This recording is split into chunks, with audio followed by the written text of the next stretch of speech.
Et j'ai là aussi des messages où je lui demandais d'arrêter car cela était interdit. Vous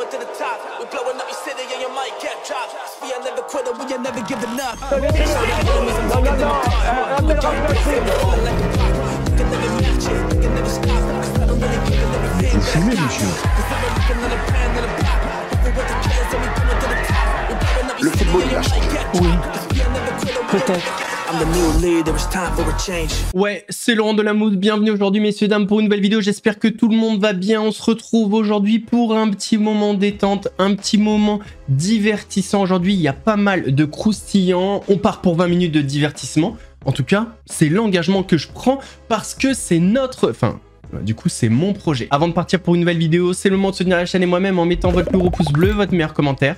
On n'oublie pas de s'abonner et d'activer la cloche pour ne pas rater les prochaines vidéos. On fait de même sur la chaîne principale, la chaîne Mousse, où hier je vous sortis la deuxième partie de la vidéo réaction au reportage de Off Investigation. Ce reportage, c'est une masterclass. Le lien est en description. On me rejoint sur Instagram, sur TikTok, sur Twitch pour ne pas rater les lives du dimanche soir à 21h30. On va chercher à boire, moi j'en se met à l'aise. Et moi je m'occupe du reste. Yael Braun-Pivet est à l'origine... on va dire d'une petite polémique sur les réseaux sociaux. En tout cas, c'est un sujet qui a beaucoup fait parler. Elle a proposé d'encore plus taxer les héritages. Vous souhaitez que d'autres outils soient envisagés? Par exemple, vous aviez parlé des gros héritages. Est-ce qu'il faut taxer pour ramener de l'argent et mettre de l'équité fiscale? Faut-il songer à taxer les gros héritages? En fait, alors j'avais pas parlé des gros héritages, j'avais parlé notamment des héritages en rebond, c'est-à-dire des héritages qui, comme ça, passent de génération en génération. Vous savez, le truc qui vous tombe du ciel, il y a un moment où ça suffit, ça peut pas comme ça se poursuivre sur des générations et des générations. Donc oui, moi je pense qu'il faut en tout cas taxer davantage les héritages, mettre ce sujet en débat sur la table. Alors ça sera pas fait au détour d'un amendement, mais en tout cas il doit y avoir un travail collectif qui est mené sur la taxation des héritages, la fiscalité. On voit bien aujourd'hui que la circulation des richesses de génération en génération ne se fait pas bien dans notre pays et ça n'est pas sain. Comme je vous l'ai dit, c'est un sujet qui a beaucoup fait réagir. On a eu notamment le témoignage de Guillaume sur le plateau d'Estelle Denis qui a partagé sa situation assez complexe. C'est ça. Alors, il faut savoir qu'on avait fait ce qu'on appelle une donation anticipée quelques années avant. On est allé chez le notaire et elle avait payé 137 000 € pour une maison, en gros, qui vaut 360 380 000 €. D'accord. Du coup, je suis entre guillemets propriétaire depuis de cette maison. Mais maison en plus dans laquelle j'habite, hein. C'est important de le retenir. Et du coup, une fois que malheureusement ma maman est décédée, je suis retourné voir le notaire. À l'époque, il m'avait dit vous aurez peut-être 30 ou 40 000 € à payer, voilà. Sauf que là, sur 300 000 €. Voilà, sur 380 à peu près. Et du coup, là, il me dit, en fait, ça a augmenté, il y a eu une réévaluation du bien, tout ça. Il n'a pas pris énormément, hein, mais il vous faut à peu près payer 100 000 €. Donc, je me retrouve avec la maison dans laquelle j'habite. 100 000 sur 380 000 ? Sur 180 000 à peu près. Et surtout, c'est la maison dans laquelle j'habite. La plupart des gens, ils héritent beaucoup plus tard que moi. Moi, j'ai perdu ma maman à 38 ans. Les autres, c'est pas méchant. En général, vous héritez... vous avez des biens ou d'une maison en Normandie ou autre, tandis que moi j'hérite du bien dans lequel j'habite avec ma famille et malheureusement je vais devoir le vendre en fait. Parce que vous ne pouvez pas payer, c'est évidemment, mais bien sûr Guillaume, parce que en fait votre maman elle vous a légué son bien, c'est-à-dire sa maison, mais elle vous a pas légué d'argent, donc si vous êtes livreur, vous n'avez pas forcément 100 000 € de côté pour payer les droits de succession, et c'est un crève-cœur parce que c'est votre maison familiale en fait. C'est ça, et en fait, quand bien même je vends cette maison, je vais devoir quand même payer l'État. Et sur ce qui va rester, je vais... Alors c'est sûr que pour certains, on va dire, je suis un nanti parce que j'aurais peut-être 200 000 € et je pourrais acheter un petit bien, pas énorme, mais en fait, pas du tout, quoi. Alors, c'est un cas parmi tant d'autres, bien évidemment. Il y a eu aussi Patrice qui a appelé et qui a hérité d'un très gros patrimoine immobilier. Et du coup, il a dû payer 1 tonne. J'ai perdu ma maman le 17 mars. D'accord. Et elle m'a laissé donc un patrimoine immobilier d'1,7 million. Et j'ai dû, le notaire, j'ai dû m'acquitter de 530 000 €. D'accord. Ce que je trouve ça fait un tiers. Totalement, pardon, excusez-moi, totalement inadmissible, parce que cette maison, enfin c'est bien, ma mère les a payés. Je veux dire, elle a payé des impôts, elle a payé l'ISF, elle a payé plein de choses là-dessus, et en fin de compte, pour moi, c'est un impôt de la mort, quoi. On me réclame d'être payé sur la bête, un peu, et pour ma part, je trouve ça totalement inadmissible. Voilà. Mais Patrice, quelque part, vous dites c'est 1,7 million cette maison, vous allez payer 500 000. Ces maisons, oui. Il vous reste donc 1,2 million, mais concrètement, vous allez être obligé de vendre cette maison? Non, alors par chance, ma mère avait des produits financiers. Donc les 530 000 euros ont été payés par les produits financiers. N'hésitez pas à me donner votre avis en commentaire sur le sujet. En parlant d'impôts, de taxation, de cotisation, il y avait une rumeur comme quoi au GP Explorer organisé par Squeezie, il y avait eu une descente de l'URSSAF et de la DGCCRF. En fait, c'est plus qu'une rumeur, c'est réel et Squeezie l'a confirmé en live. Non, c'est vrai, il y avait l'URSSAF au GP. Ouais, c'est pas une blague, il y avait l'URSSAF et il y avait la DGCCRF aussi. Je crois que la DGCCRF, vous savez, c'est ceux qui... Merci pour les 10 subs, merci Milan Reel. C'est ceux qui contrôlent les... c'est des branches qui sont là pour s'assurer que tout est fait dans les règles, en fait. L'URSSAF, en l'occurrence, si vous voulez voir si tout le monde avait bien un contrat de travail. La DGCCRF, je crois, c'est quoi déjà la dénomination longue de la DGCCRF, c'est l'autorité de la concurrence déloyale et des fraudes, de répression des fraudes, un truc comme ça. Et en fait, en vrai de vrai, c'est normal comme on sort un peu de nulle part dans le paysage médiatique global français, ils voient un truc dont tout le monde parle et qui fait des scores énormes et qui passe même sur France 2 cette année en direct et tout. Sauf qu'on est nouveau dans leur radar, donc ils s'assurent que tout est fait correctement. En vrai, c'est normal. En vrai de vrai, c'est normal. Et en vrai, avec plaisir, on leur ouvre les portes de notre milieu, on leur montre comment ça se passe, etc. Parce qu'on a beaucoup été à l'époque, vous savez, mélangé avec les influenceurs de Dubaï qui mettaient en avant full scam, dinguerie, enfin bref, voilà, vous savez très bien de quoi je parle. Sur le plateau de TVL, Patrick Sébastien a fait du Patrick Sébastien, il s'est exprimé sans langue de bois, comme d'habitude. Il a par exemple parlé de l'impopularité d'Emmanuel Macron et il a trouvé ça justifié. Son impopularité, elle est tout à fait justifiée. Et il a fait plein de conneries. Mais c'est le bouc émissaire parfait. Parce que je peux te dire que s'il doit se casser, il y en a d'autres qui devraient se casser aussi. Lui, oui, bien sûr, mais les autres aussi. Parce qu'il y a beaucoup de... Là, ils sont tous responsables du bordel. Ils sont tous responsables de penser à leur gueule plutôt qu'à l'intérêt général. Pour moi, hein, je me gourre peut-être, mais une grande partie. Tout mettre juste en s'imaginant que Macron va partir, tout va s'arranger. C'est le Et il a parlé également de la nouvelle génération, dont Jordan Bardella. Donner le pouvoir à une nouvelle génération comme Bardella, par exemple. Patrick, on va en amener d'autres. Hein. Non, mais justement, des mecs comme Jordan Bardella, qu'on les aime pas, on peut lui reprocher d'avoir déjà gouverné. Moi, j'aime bien Bardella. A priori, son discours me plaît. Je le connais aussi. Son discours me plaît. Moi, j'aime bien ce garçon. J'ai pas honte du tout. D'ailleurs, d'aimer ce garçon. Vous serez capable de voter pour lui? Ah ben, s'il amène les mesures qui vont bien, où il y a suffisamment d'humanisme dedans, oui, pourquoi pas. Moi, je me retiens de voter pour personne du moment que ça correspond. Je vois pas pourquoi j'aurais honte. Mais t'aurais peut-être pas pu le dire. On aurait plus honte de voter pour Bardella que de voter pour Mélenchon. T'aurais pu le dire il y a 10 ans que t'aurais pas. Non, on n'aurait pas pu le dire. Voilà. On n'aurait pas pu le dire. Là, je le dis, mais ils peuvent prendre ça en disant ouais, je vais voter pour Bardella. J'en sais rien. Ces derniers temps, j'ai pas voté parce qu'il y avait rien qui me convenait. Il y avait rien qui me... Non, mais ce barrage républicain, voilà, t'en fais pas. Ah non, mais pour moi, le parti, le RN, la seule chose que je pense, c'est que les gens voteront pas pour Marine Le Pen. Voilà. Et Marine Le Pen, t'en penses quoi? Moi, j'ai parlé avec Bardella plusieurs fois, il y a 2 ans déjà, en lui disant vas-y, devant. Et il m'a dit non, je suis pas prêt, etc. Alors il est peut-être plus prêt maintenant. Mais il y a quelque chose qui me gêne, qui me dérange. C'est parce que c'est des gens qui dénoncent le système et qui sont en train de se foutre à fond dedans. On a souvent parlé d'Oussama Hamar, voilà, j'en avais déjà parlé sur la chaîne principale. C'est vrai qu'il a cette image de mytho, d'énormes mythos, avec des anecdotes toutes plus grosses les unes que les autres. Mais là, il a apporté la preuve qu'une de ces anecdotes, eh bien, ce n'est pas un mytho. Enfin, alors attention, la preuve, c'est sa maman. Voilà. Aussi, tu étais au collège et tu donnais des cours à ton prof. Ouais, tu peux l'interroger. Counter-Strike, j'avais convaincu mon prof de collège de techno. Je lui donnais des cours de tech en échange d'avoir le droit de jouer dans la salle réseau où il y avait tous les ordinateurs avec mes 5 meilleurs potes. Et on jouait tous les midis à Counter-Strike. On était les rois du collège. On avait le droit de jouer aux jeux vidéo sur les ordinateurs. Trop fort. Et c'était mon deal avec. Non mais ça tu peux comprendre que les gens... Mais non, mais non, les gens c'est des débiles. Ouais. J'ai appris à programmer, j'avais 8 ans. Ok. J'ai fait le logiciel du CDI, tu vois, pour booker les livres de mon CDI, j'étais en CM2. Premier truc que j'ai programmé de ma vie, j'étais en CM2. J'ai gagné le concours départemental de site internet quand j'avais 11 ans. J'ai fait mon premier site qui avait plus de 10 000 visites par mois, j'avais 12 ans. Donc tu te doutes que quand tu as 12 ans et que tu programmes des sites qui ont plus de 10 000 visites sites par mois. En 1998, ça veut dire que programmer un site à l'époque, c'est pas aller sur WordPress comme aujourd'hui ou Squarespace. Il faut savoir monter un serveur, il faut savoir faire un LAMP, il faut un environnement Linux, Apache, MySQL, PHP. Il faut savoir bâtir tout ça, gérer ton serveur bind de DNS, etc. Et donc, il s'avère que je sais faire tout ça. Et j'ai un prof de techno qui est halluciné, qui a envie d'apprendre à faire des sites internet. Et il passe un deal avec moi. Il me dit, t'as envie de jouer avec tes potes dans la salle réseau à Counter-Strike le midi. Je sais que vous le faites en cachette. Je dis rien à la direction, je vous continue.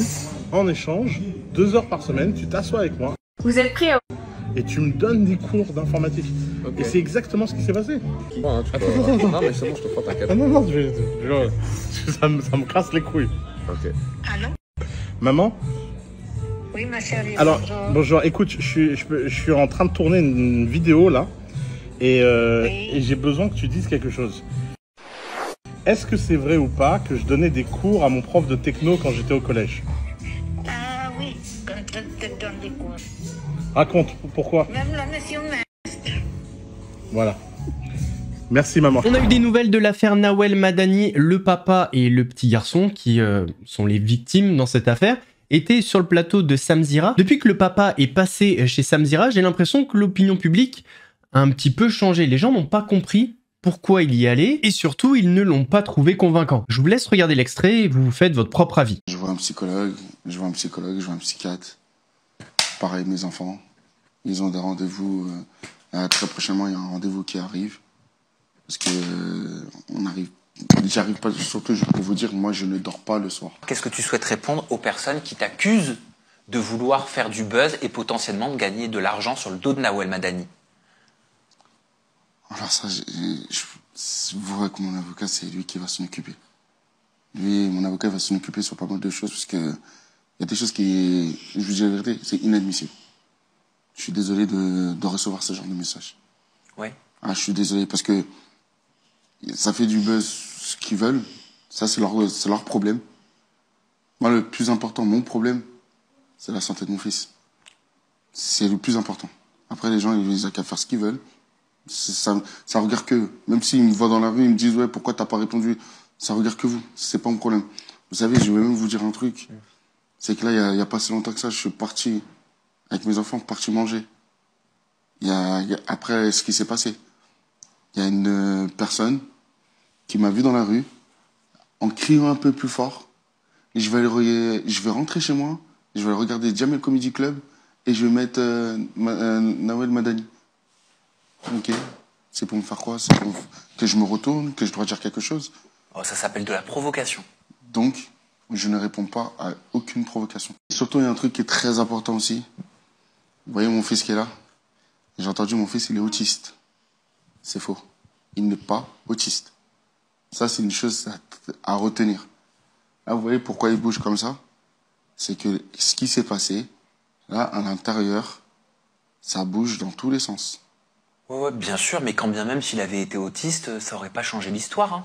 C'est clair, ça aurait pas changé l'histoire. Mais quand j'entends des messages, mon fils il est autiste, et il y a des gens qui ont vu mon fils. Oui. Il n'est pas autiste. Oui, t'as pas envie qu'on lui prête une pathologie qu'il n'a pas, en l'occurrence. Voilà. Je préfère mieux dire les choses. Dites pas des choses que vous connaissez pas, que vous directement à blâmer sur des choses que vous dites, il est comme ça, or que non.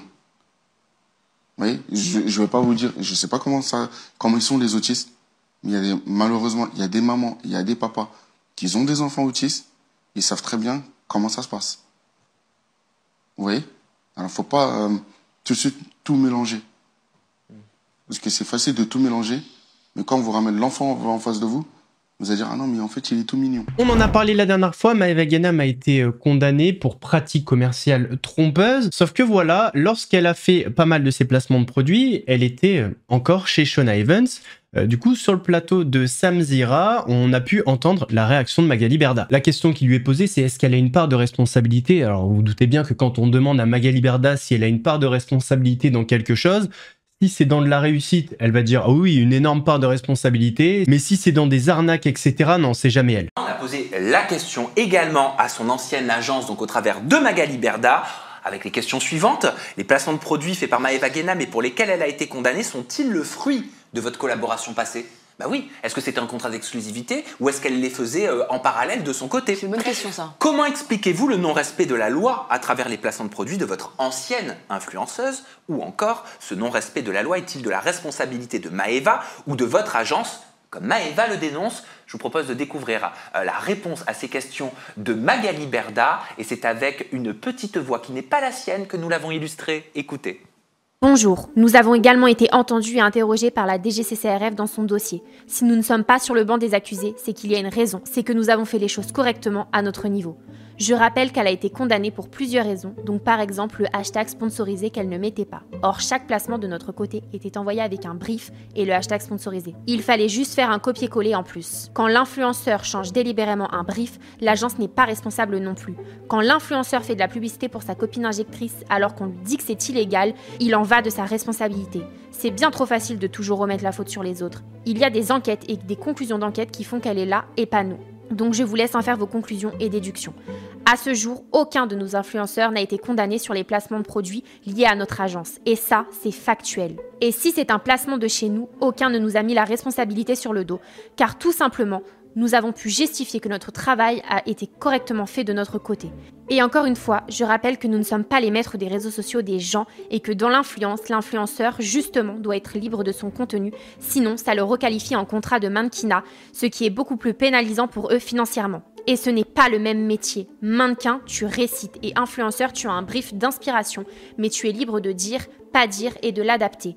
Donc à un moment, on ne peut pas ne pas vouloir des inconvénients financiers du mannequinat et encore une fois, en plus, ce n'est pas le même métier. Du coup, faire mal les choses car elle s'emballe, comme elle l'a dit et a répété au procès. Et dire aujourd'hui que c'est la faute des autres, et ces publicités de crypto-monnaies ont été faites là aussi en collaboration avec un autre influenceur et non pas via l'agence. Et j'ai là aussi des messages où je lui demandais d'arrêter car cela était interdit. Et la raison de la sévérité de sa condamnation aussi est la non-réponse aux autorités et la nonchalance à chaque fois qu'il fallait répondre aux autorités. Là aussi, je répète juste ce qu'il a été dit au procès, source Le Parisien. Je ne suis là pour incriminer personne et je ne suis pas inspecteur.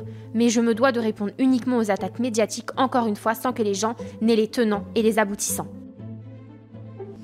Donc la réponse de Magali Berda, donc son ancienne agence, est très claire. Maëva Guénam aurait changé les briefs. Et ça, l'agence n'en est pas responsable. Qu'est-ce que vous retenez, qu'est-ce qui vous percute dans la réponse de Magali Berda ? Bulma ? Elle a toujours répondu à tout, Magali Berda. C'est toujours là. Elle est jamais dans rien du tout. Moi, franchement, c'est toujours la faute des autres. En fait, chacune se jette la balle. Au final, on sait pas. Hier, sur la chaîne principale, la chaîne Mousse, on a fait donc une vidéo réaction à un reportage qui est incroyable. Le reportage s'appelle Sex Connection et il parle des prédateurs qu'il y a eu sur la chaîne TF1, comme par exemple Gérard Louvain, Daniel Moine. Dans les autres parties, je crois que ça parlera de Jean-Marc Morandini, Patrick Poivre d'Arvor, etc., etc. Mais dans le reportage sur Louvain et Moine, on parle de Julien Courbet. Je vous invite à aller voir la vidéo réaction parce que dans ce reportage, Julien Courbet, il est extrêmement décevant. Mais bref, si on en revient à l'actualité, Julien Courbet, dans son émission, a été menacé par un artisan. Je vous laisse écouter. Monsieur Julien Courbet, arrêtez de donner mon nom, l'adresse et tout, d'accord? Ou sinon j'envoie le nom de vos dealers et vous livre à la maison. Mais allez-y, monsieur, envoyez le nom des dealers, mais je demande que ça. Donnez des noms, monsieur. Ayez le courage. Si vous estimez que j'achète de la drogue, dites à qui je l'achète. Allez-y. Parce qu'un dealer, c'est de la drogue. Il fait pas du sirop de menthe, un dealer, monsieur. Si vous savez même pas ce qu'est un dealer, monsieur, ne parlez pas de dealer. Allez, alors allez-y, donnez les noms, Venez me voir, allez monsieur, c'est bien derrière les médias. Ouais, mais c'est bien. C'est marrant parce que vous faites le malin en disant je vais donner le nom des dealers, mais quand je vous demande le nom des dealers, vous le donnez pas. Allez-y, monsieur. Déplacez-vous, monsieur Courbet. Mais donnez un nom, j'ai pas besoin de me déplacer, on est sur une antenne, vous avez l'occasion en or de donner des noms de dealers. Venez faire votre one-man show ici dans le sud de la France, plutôt qu'à la télévision. Revenez ici sur les plateaux. Bon, ok. Venez, vous savez, je suis pas tout seul, vous le savez très bien. Ah, écoutez, monsieur, allez-y. Menacez-moi. Alors, monsieur, mesdames et messieurs, je le dis à tous les auditeurs d'RTL et d'M6, me menace avec des amis qui vont quoi me tuer, vous allez me mettre au fond d'un port. Rien du tout. C'est vous qui pensez que c'est une menace, vous avez quelque chose à vous reprocher? Ah, je sais pas, parce que monsieur, vous venez de dire j'ai des amis ici, donc je suppose que c'est pas pour boire le café avec moi. Je vous ai pas dit, j'ai des amis. Donc il y a des dealers, mais vous avez pas le nom, il y a des amis, mais vous y avez pas le nom. Venez nous voir. Allez. Merci, monsieur. En tout cas, je vous ai donné la parole pour essayer de... Monsieur Courbet. Pardon. Allez, votre one-man show, RTL, M6, tout ce que vous voulez, vous nous mettez dans le on n'a rien à foutre en fait de vos conneries. Occupez-vous d'autre chose. Vous avez mieux à faire, je pense. Hein, occupez-vous de votre fille sur Internet ou des conneries qu'elle fait aussi. Qui fait des conneries? Ah, à ma fille. Mais donnez des faits, monsieur. Enfin, vous vous rendez compte que vous dites n'importe quoi. Mais allez-y, balancez. Monsieur Courbet, j'ai autre chose à foutre que discuter avec vous, monsieur Courbet. Allez, j'ai d'autres chats à fouetter. Prenez votre pelle et votre seau et vous allez jouer sur une plage. J'ai autre chose à foutre. Ah bon, c'est pas bête. Ouais, c'est. On peut y aller à plusieurs? Ouais. Bien sûr. Bon. Ah, super. Bien sûr. À très vite. Allez, merci, monsieur. Allez, à bientôt. Au plaisir de vous croiser très vite. Je précise à tout le monde, monsieur, je suis encore en vie, que si jamais on me retrouve au fond d'une rivière ou compagnie, il faudra se tourner vers vous parce que visiblement j'ai pas d'autres ennemis, mais vous, je sais que si je vous croise, je vais passer un... Je vois que vous êtes de bonne humeur, j'ai envie un petit peu de vous énerver, quoique ça va sûrement faire plaisir à certains. On va parler de Poupette Kenza. Alors, on a quitté Poupette la dernière fois, qui était très heureuse, parce qu'elle allait s'acheter une voiture avec sa société, une voiture d'une valeur de 80 000 €. Sauf qu'aujourd'hui, tous ses comptes sont suspendus. Pourquoi mon compte il est suspendu? C'est pas possible, monsieur. Je dois acheter une voiture samedi, c'est pas possible, monsieur. Oui, mais c'est juste temporairement. Il y a des vérifications sur votre compte et là, je vais vous transférer vers la cellule concernée pour toutes les explications par rapport à cette suspension. Et ça dure combien de temps? Ça dure juste combien de temps? Normalement, c'est temporaire, mais je n'ai pas vraiment d'idée sur la durée de suspension pour ne pas vous induire en erreur. Ok, je reste en ligne. J'attends le service. Merci, monsieur. Je vous en prie. Qui a suspendu votre compte, il n'a pas précisé la raison exactement de la suspension, mais ils sont joignables du coup par chat et vu que vous les avez déjà contactés, le service a déjà eu votre message. Ce que je peux faire pour vous aider, madame Nora, c'est les relancer pour que vous aurez une réponse le plus rapidement possible. Mais monsieur, c'est pas possible de faire ça, monsieur. Je dois acheter une voiture dans 48 heures. Je comprends. Je relance pour vous tout de suite. Non, mais c'est... My God, c'est mon argent, monsieur, quand même. Je comprends. Je suis vraiment navré. Non, mais... Non, je peux pas y croire, là. Et donc là, je fais quoi, là, monsieur? Il faudra attendre un retour de la part du service qui a suspendu votre compte. Ok. Ah, vrai. Je les relance pour vous tout de suite. Merci, au revoir. Alors... Comment vous dire que... Pierre, il va toujours se balader. Toujours. Quoi qu'il en soit. Malgré les épreuves, tant que c'est pas la santé qui nous touche, il se baladera toujours. Il y a personne qui va jamais m'achever. Encore moins quand c'est injuste. Et donc moi, les filles, j'ai aucune dette en France. Tout a été régularisé. Pour mes contrôles fiscaux, on a fait des échéanciers à 1 500 € par mois. J'ai rien. Là, il y a un organisme qui a saisi donc l'argent sur ma société. Donc il y avait 200 000 €. Il s'est saisi, ça ne reviendra plus. Les comptes ont été fermés. Donc pareil pour l'argent perso. Comme ça me choque un peu de laisser une famille sans un centime. Vous savez que nos comptes à Dubaï sont bloqués. Messieurs, dames, on arrive à la fin de cette vidéo, j'espère qu'elle vous a plu. Si c'est le cas, votre plus gros pouce bleu, votre meilleur commentaire. N'oubliez pas de s'abonner et d'activer la cloche pour pas rater les prochaines vidéos. On fait de même sur la chaîne principale, la chaîne Mousse, où hier je vous ai sorti la deuxième partie de la vidéo réaction au reportage de Off Investigation Sex Connection. Le reportage est incroyable. Je vous mets le lien de la vidéo réaction en description. On me rejoint sur Instagram, sur TikTok, sur Twitch pour pas rater les lives du dimanche soir à 21h30. Nous, on se donne rendez-vous lundi pour une nouvelle vidéo actu. En attendant, prenez soin de vous. Laurent de la Mousse vous salue.